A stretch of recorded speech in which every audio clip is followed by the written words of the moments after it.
What does this have to do with this? Well, these are why we can't have nice things.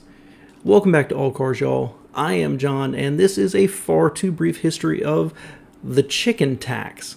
Automakers around the world have interesting vehicles that we never get to see here in America.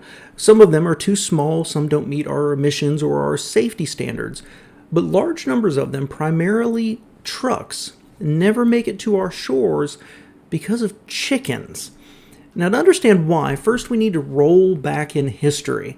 After World War II, chickens were expensive across much of Europe and considered it a delicacy, while in America, changes to factory farming methods increased the supply and dropped prices dramatically.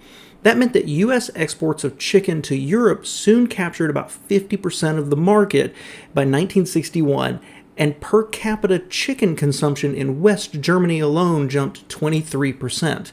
Now, the Dutch accused the U.S. of dumping poultry below the price of production to drive their farmers out of business. The French banned U.S. chicken for excessive hormone use for having a negative effect on men's virility. And the West Germans accused U.S. poultry firms of using arsenic to fatten their birds.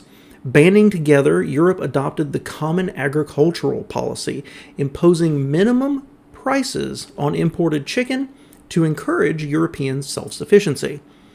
By 1962, the U.S. had lost 25% of the market. This new chicken war had an outsized impact on relations with our allies in Europe. Senator William Fulbright worked into a NATO debate about nuclear disarmament a speech about trade sanctions on U.S. chicken, including threatening to withdraw U.S. troops in NATO. Well, the German Chancellor's memoirs from the time revealed that about half of his correspondence with President Kennedy was about chicken, and not the potential of, say, a nuclear holocaust, Berlin, Laos, or the Bay of Pigs. About the same time, the U.S. auto industry was stressing over the rising popularity of foreign cars and trucks, especially those from Volkswagen. By 1963, the president of the United Auto Workers threatened a strike, which would happen just before the 1964 election. President Johnson was looking for a way to convince the UAW to not strike, as well as getting them to throw their support behind his Great Society civil rights agenda.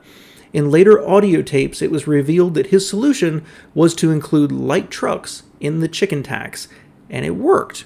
The U.S. had tried diplomacy first with its European allies, but after 18 months with no success, in December 1963, President Johnson issued Executive Order Proclamation 3564, which imposed a tariff on imported potato starch, dextrin, brandy, and a 25% tax on light trucks, effective from January 7, 1964. This tariff was about 10 times higher than the average U.S. tariff, and the intention was to offset the lost revenue from chicken. But there was unintended consequences, as there often is. The main target was German Volkswagen Type 2 used as a commercial vehicle, but it affected light trucks available worldwide. Sure enough, almost overnight, VW stopped exporting the Type 2 to the US, while the nascent Japanese automakers Toyota, Datsun, Isuzu, and Mazda all pulled their models from the market as well. This, of course, got the American manufacturers to support the tariff and help keep it in effect.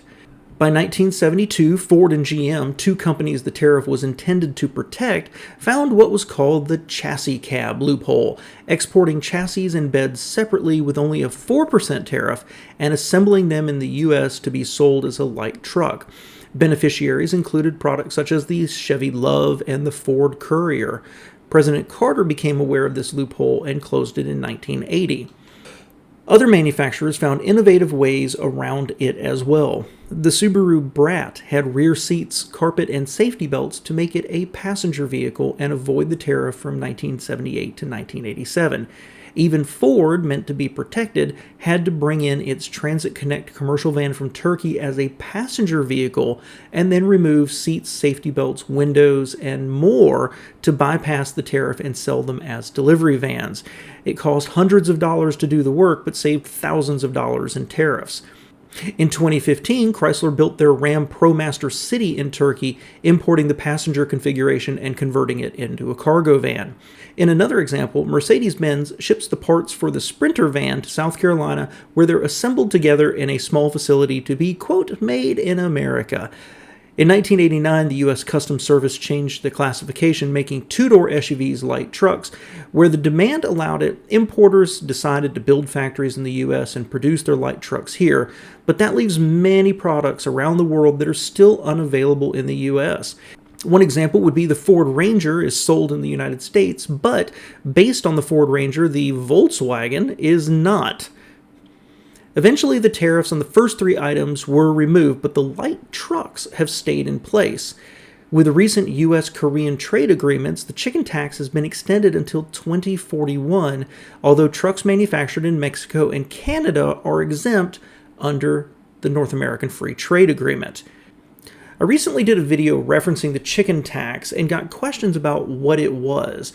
That's the inspiration for this video, because it's obscure, and after 60 years, I think most of the public don't know what it is or that it exists, or how it's helped keep truck prices artificially high by restricting competition. Further, because it helps the profitability of the trucks, it's allowed the U.S. automakers to move away from car models and focus more on those trucks and SUVs and their high profit margins. Thank you for being here. If you support independent news opinions like this and histories, please show the channel some love. And be sure to check out this other video right here because I bet you're going to love it. Thanks.